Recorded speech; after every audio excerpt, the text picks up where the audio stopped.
Saudações aos presentes, meu nome é Tayane, eu sou doutoranda do PROPS da UFMG e eu vou falar um pouco sobre os resultados preliminares que eu obtive para a minha tese, que versa sobre a propagação de trincas coesivas simulada a partir de diferentes estratégias do SGFEM. Bom, a gente sabe que o JXFEM é um método excelente, está aí sendo incorporado em softwares comerciais e tudo, mas tem também algumas limitações, como a questão do condicionamento e a questão do desempenho do método na existência de elementos de mistura. Essas duas questões são recorrentemente abordadas na literatura e, por isso, várias técnicas foram desenvolvidas para lidar com elas. Uma delas é o SGFEM. Pode ser entendido como um método que é uma variação do JXFEM e consiste numa modificação local do seu enriquecimento. Então, o SGFEM, em tese, é uma abordagem simples para as potencialidades que ele promete. E por isso foi uma abordagem que me interessou. Em alguns casos, para determinadas funções de enriquecimento, ele não entrega essas potencialidades todas, no entanto. Aqui apenas para situar alguns trabalhos recentes que usam o SGFEM. Esse trabalho de 2015 é importante porque até onde eu sei é o primeiro e o único, fora agora esse que eu estou apresentando, trabalho que aplicou essa estratégia na propagação de trincas coesivas.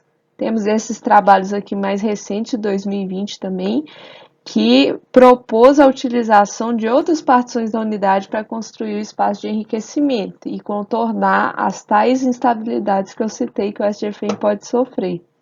Temos esses dois trabalhos aqui da UFMG que aplicaram o SGFEM associado à estratégia global local de forma muito bem sucedida, na minha opinião. E temos também os trabalhos da Escola de Illinois, que se baseiam numa modificação desse método usando o interpolante descontínuo.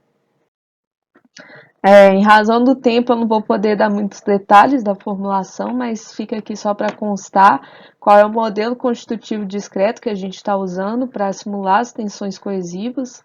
É uma simplificação da formulação de Wells and Slice, e como eu estou lidando com uma formulação tangente, matricialmente ele fica assim. É importante destacar também quais funções de enriquecimento vão ser utilizadas. No caso do JXFEM, apenas a função de Heaviside padrão, assumindo os valores 1 ou 0 conforme o eixo do sistema local da trinca e sem realizar o shift em relação aos valores nodais. No caso do SGFEM, são duas funções. A primeira delas, a função de Heaviside linear, proposta pelo Gupta e companhia, subtraída do interpolante, que é o que caracteriza o SGFEM, essa função aqui. Além disso, eu estou propondo aqui tratar uma abordagem híbrida daquele artigo de Willy Lee, de 2015, que pretende ser um meio termo entre a aproximação do SGFEM e do JXFEM usando as funções de Heaviside padrão. Isso a partir de um parâmetro de estabilização chamado alfa. Como eu estou numa fase ainda de validação, eu escolhi um exemplo simples, que é uma flexão em 3 pontos, com esses parâmetros de material. Material aqui, assim como no trabalho de 2015, é linear elástico. As análises foram rodadas com um controle de deslocamento e esses parâmetros aqui.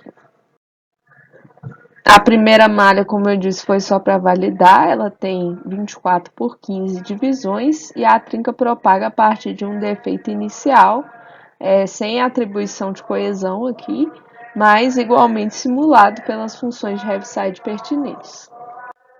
Aqui são os resultados em termos de trajetória de equilíbrio, não tinha exatamente uma solução de referência, então o que a gente esperava ver aqui era coerência de comportamento. E de fato a gente tem 3 abordagens que tiveram essa coerência, né? E foram praticamente coincidentes. É a abordagem do JXFEM com as funções de Heaviside padrão, a abordagem do SGFEM Lean com Heaviside linear e aquela abordagem híbrida com um parâmetro de estabilização baixo, alfa igual a 0,1, que é o que os autores recomendam, valores baixos mesmo. Quando esses valores são altos, a gente tem um comportamento um pouco esdrúxulo. A trajetória de equilíbrio ela não consegue representar a perda de capacidade de carga com a propagação da trinca. Isso os autores atribuem à incapacidade dessa abordagem com alfas altos de representar rotações de corpo rígido relativas. Aqui a gente tem um gráfico agora do condicionamento dessas abordagens. A gente pode ver que a melhora aqui que fica mais baixa até o final, essa abordagem azul, que é o SGFEM com alfa igual a 0,1. A gente tem um comportamento relativamente bom também, tanto do SGFEM linear quanto do DXFEM, que são bastante próximos. E a gente tem instabilidades envolvendo as outras duas abordagens. Isso já não acontecia no trabalho de Wu e Li, e comparativamente essas instabilidades acabam produzindo números de condicionamento mais altos para essas duas que para as outras abordagens. Bom, como no primeiro exemplo, apesar da gente já conseguir ver algumas tendências, né, de comportamento, o condicionamento está relativamente bem comportado, eu tentei gerar uma condição desfavorável nesse aspecto, né? Que essa seria a grande vantagem do SGFEM em tese em relação ao DXFEM, garantir esse condicionamento bom.